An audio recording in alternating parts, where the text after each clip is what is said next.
It's Tara, she of all things transformational guidance coaching, transformational body work, and for our purposes here today, transformational yoga. And today, based on a conversation I had with somebody who I've treated, who's a friend, who's having extreme shooting back pain in her tailbone, sacrum, and her sacroiliac joint, to the point that she was having a hard time getting dressed, going to the bathroom, getting up from a chair, sitting down in a chair. We're talking, that extreme level, which I hope you don't know, but many people do experience this at some point in their life. And so over the years of my career, what I can discern about that situation is that it's typically an issue with the sacroiliac joint. Your sacrum, your tailbone, the ilium is the pelvic bones. And so this is the pelvic, transition between the sacrum and this bone of the pelvis. That joint it doesn't have a lot of movement, but when it comes a little bit out, for instance, if we've sat a lot, if we've done an extreme amount of forward folding without resetting the tailbone, or extreme twisting where we're kind of asking the pelvis to move in one direction, but we're not letting the tailbone move as much with it, where we're trying to hold it still. These things can cause that joint to have a lot of dysfunction, and it can cause a lot of pain because you can see, through the model here, that there's a lot of nerves that come through these openings in the sacrum. And so when this joint gets out, we're talking about a lot of nerve impingement. So this video today is a few things that somebody could do. Ideally, you wouldn't ever have to do them in the peak of pain, but I'm going to offer a few things that might be acceptable in the peak of that painful situation, would definitely be applicable to helping prevent that kind of situation, or as therapy, afterwards through the healing process. And I'm going to talk about a few things that you should not do that are really tempting to do. So the first thing that I want to mention is that what people tend to want to do in that situation is they tend to want to stretch this out. So I see people do things like this. I'll see them hugging their knee in, trying to twist into it. Don't do it. Resist the urge. Please, I am telling you, it feels good in the moment. It is going to make it worse. Don't do it. Trust me on this, okay? So, and by the way, guess what? I have a body. I know how much it feels like that's what your body wants. I know. Just trust me, that is not the medicine at the moment, okay? So the first thing that would be a really helpful thing is to try to start to open up the front of the hips, because there is a muscle that resides deep inside the anterior portion of your abdomen, called the psoas. And in fact, let me pull my model back up here. The psoas muscle is going to run from, let's see, 1, 2, 3, 4, 5. It's going to run from the ribs that attach to the upper first lumbar and your 12th thoracic vertebrae. And it's going to attach to those ribs, and it's going to run anterior like this and come kind of gracefully, sinewy twist around through this inside of the pelvic bowl, cross over and attach to the inside of your thigh. And so it's really long.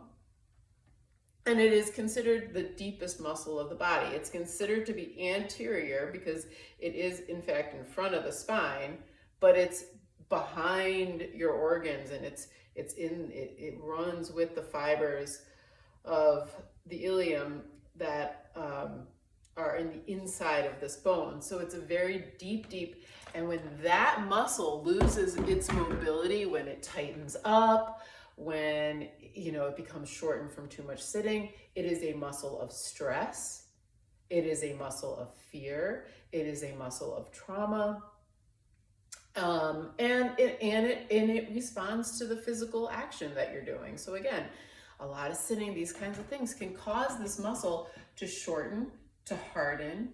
It responds to hydration, like all of our muscles and all of our body parts do. And so if this muscle becomes, dehydrated, any of these things, it needs to be renourished. It needs to be invited to lengthen. It needs to be invited to become sinewy. This is the muscle that makes the filet mignon in a cow. So think if you've ever eaten a good filet, it's tender, right? So that's what this muscle should be and what it often isn't. So we want to start to reinstall length and sinewy movement in that muscle. So the first thing that I usually tell clients to do when they have that kind of problem that I described is I'll have them come against a wall or a door, and I'm going to show this with my left foot forward and my right foot back. My left foot is just a couple inches from the wall, and I'm going to use my hand, shoulder height or a little above. My back foot, you can see my heel is up, and I'm going to push against this wall. So what happens when I push against the wall is that my chest lifts, and when my chest lifts, that psoas muscle becomes longer. So I'm going to take a deep breath, and this is so important. You gotta breathe. You gotta breathe. So let's take a deep breath. Exhale. Soften what doesn't need to be tense in your body. Soften the back of the neck. Soften the jaw. Soften the rigidity in the shoulders, but keep your body alive here. I have some backward projection through my back right heel, some forward projection through my front right knee, and then this length in the front of the body, which you can follow if you have your right leg back, at least see if the right arm can lengthen. And breathe. If you're holding your breath, you are missing the opportunity. So breathe. Deep breath, exhale, feel expansiveness when you exhale.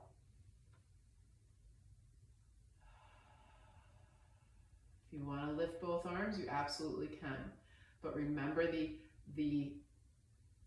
that action that we get from pressing against the wall. Retain that. Good. And then we'll come back and you can switch. So with generous step back with the left foot, you're going to have that projection off of the wall. So you can feel the top back of the head lifting. You can feel your sternum is lifting. It's as if there's a string kind of pulling the chest bone towards the ceiling. And then that back heel can draw back, front right knee drawing forward, and you're kind of propelling yourself off of this wall with your breath. Deep breath in, exhale. Soften what doesn't need to be tense. Jaw, eyes, back of the head, shoulders, and then inhale. We can bring the left arm up. If you want both arms to come up, you can do that.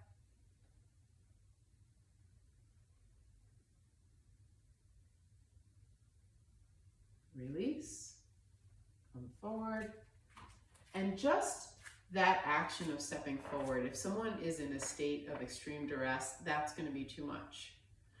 So this is maybe not something that you do when you're in your peak of pain, but this is something that you can do to prevent that and that you can do when you're on your way out. Okay, then I always encourage, let's pause. In Tadasana, bring the feet to parallel, bring the arms forward, bring your weight to your heels, and just take a breath. See how the body's feeling so far. Notice. And then we're gonna repeat this, and we're gonna deepen it a little bit. So I'm gonna go left foot forward, right foot farther back this time. So it's a bigger lunge, longer amount of space between the feet. But I'm still using the wall to propel my back body back and my skull up. Top of my skull goes up, my back body is drawing back. And you're gonna take a deep breath. Feel your right heel pressing back. Notice the left knee feeling an attraction towards the wall. And then the arms can go up. And you're gonna feel that length that we're inviting in the front body. Drawing back through the back heel. So the back knee shouldn't be sagging. And if you don't feel anything in the front of the hips, you could try a slight tuck of the tail. That usually brings that opening to the surface. And then coming back, and again, if your back is really tender, use the wall, whatever you need to do. We're gonna step together. And then back with that left foot into the lunge on the second side. So propel off of the wall. By the way, if your arms aren't long enough, you can use blocks on the wall if you need to, or books, whatever you need to do. Okay, so nice big step. You're gonna press back through the left heel, forward through the right knee. Breathe. And then one or both arms can come up, lengthening the front body. If you need to tuck the tail a little bit, it's not going to tuck much, but if you need to contract the left glutes, just slightly tuck the tail to wake up the front of the left thigh and hip flexors, you absolutely can. Release. Step forward, come into mountain pose, and evaluate through a breath.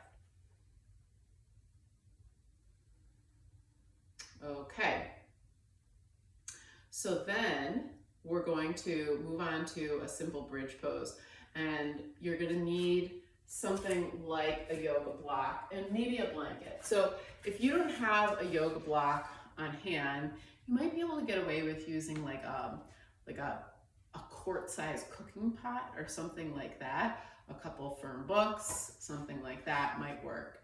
So anyway, hopefully you have a yoga block.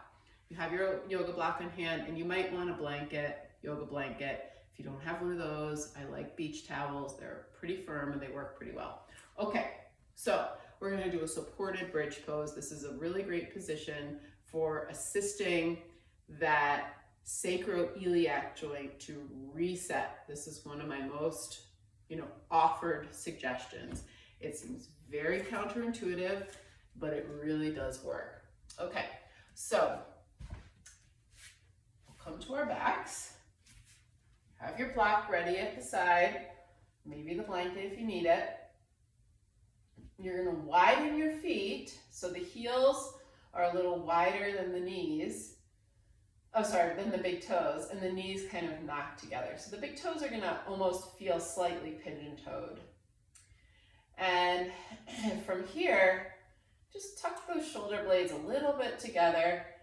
Take a deep breath, exhale, use your abdominal muscles to start to draw your spine towards the floor.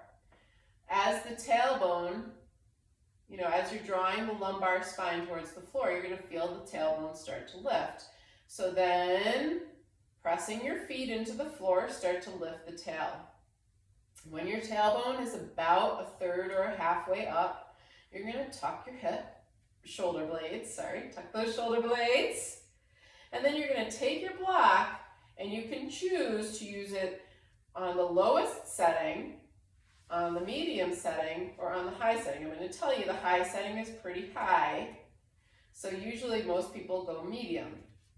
Now here's what you need to do. You need to decide if you're going to go lengthwise with the block or if you're going to cross the sacrum.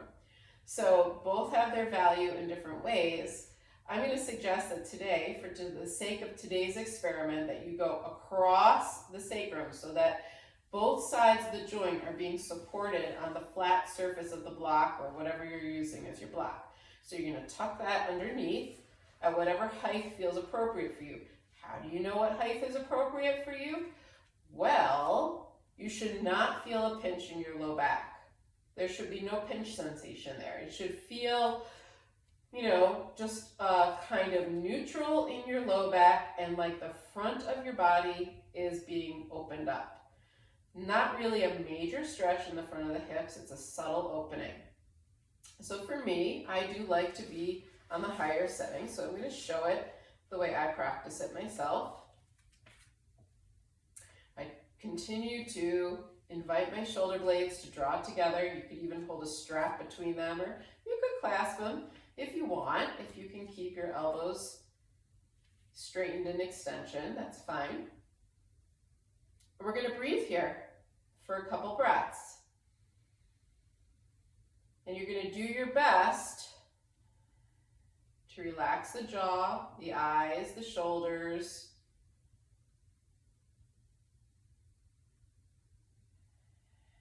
and to allow the weight of your pelvis to distribute down through the block to gravity, to the floor,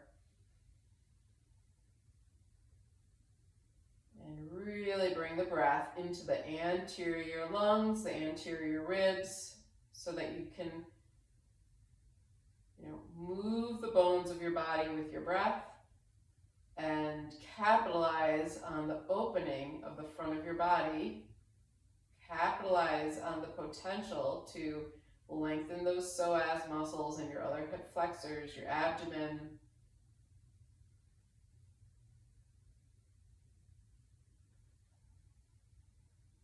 So you can actually really do this. I sometimes will do this for up to 5 minutes. You can do this for anywhere between, a minute to 5 minutes, as feels appropriate to your body. When you're ready to come out, you're going to press those feet into the floor, and I'd like you to please contract your pelvic floor like you're doing a Kegel. Lift up, contract the glutes, the pelvic floor, and then you're going to slightly untuck your shoulder blades and roll your spine down one vertebrae at a time. So use your abdominal muscles, use your pelvic floor muscles, bring the spine slowly down to the floor, landing, if you can, the tailbone last and lightly. And so when you arrive,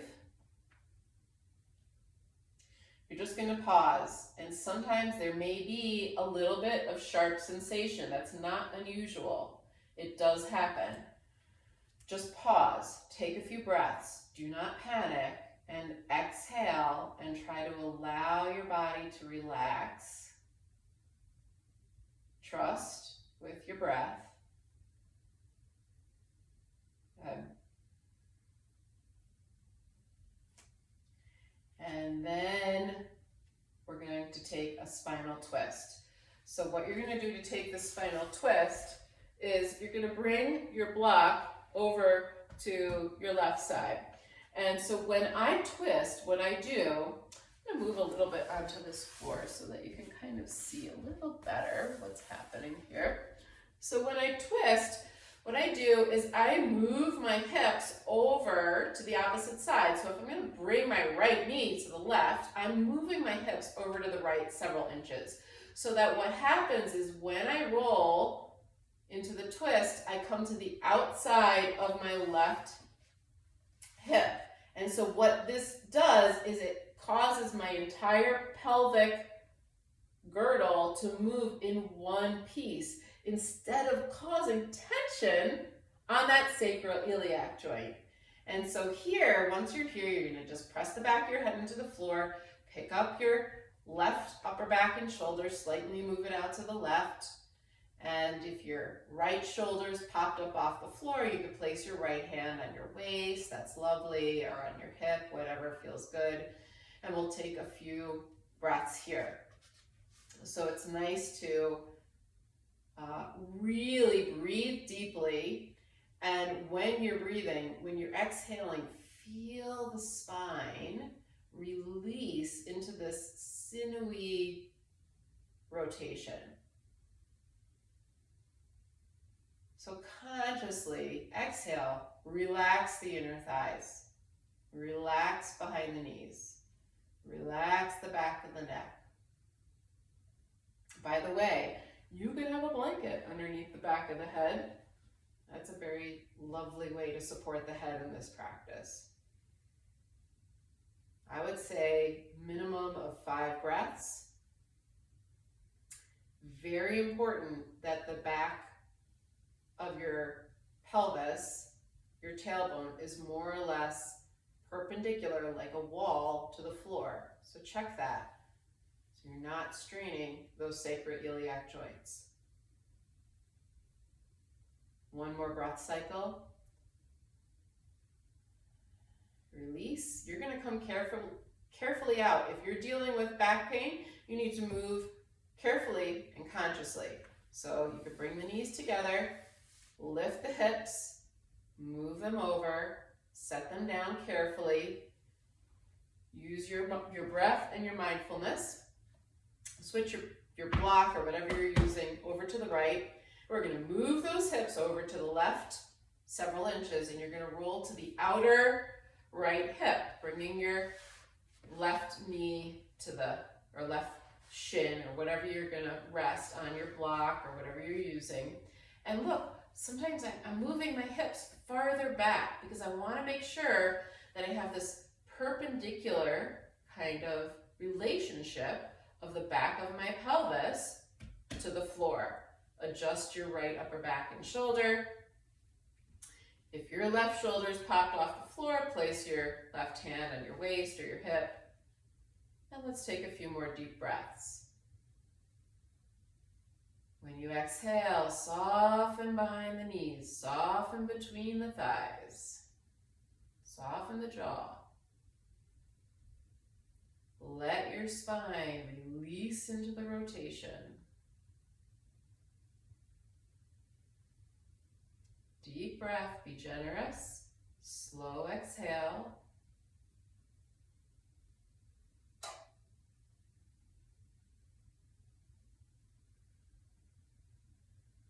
And after about 5 cycles, or if you want to stay longer, go for it. You're going to come out and gingerly, bring the knees together. Gingerly bring the hips back if you're in pain. Square off the spine, and then this would be a really good time for you to do a little bit of rest. And so if you're resting here, this is a good place to rest with the knees bent. You can widen the feet so the knees can knock into each other. And then take about 5 minutes and let yourself breathe here. And when you're breathing, breathe with gratitude for your body. Breathe with, care for the part of your body that you might be experiencing some dysfunction in. Breathe with some tenderness. If there's worry, thank the worry, but see if you can invite the worry to just pause for the moment and breathe with care and with some loving consciousness into the parts of your body that feel like they need to work better for you. And so I'll leave you there, and I will say thank you so much for trusting your experience to this video. And I want to remind you that you should not try to pull don't try to be pulling your knees in to the chest too much. You don't want to strain that joint right now. It's not the time. Right now is the time to be very tender and to think more so about opening the front of the body, but guarding your movements of how much flexion you ask of the back of the body. So I hope you gain something from this. If you gain something for this, do the things that we do, you know, for the videos. You can give it a like, you can give it a comment, you can share it, you can subscribe, any of that stuff. I'm posting videos midweek, Tuesday or Wednesday, weekly now. So please keep checking back and seeing what I can offer to you for your wellness. Thank you so much. Namaste.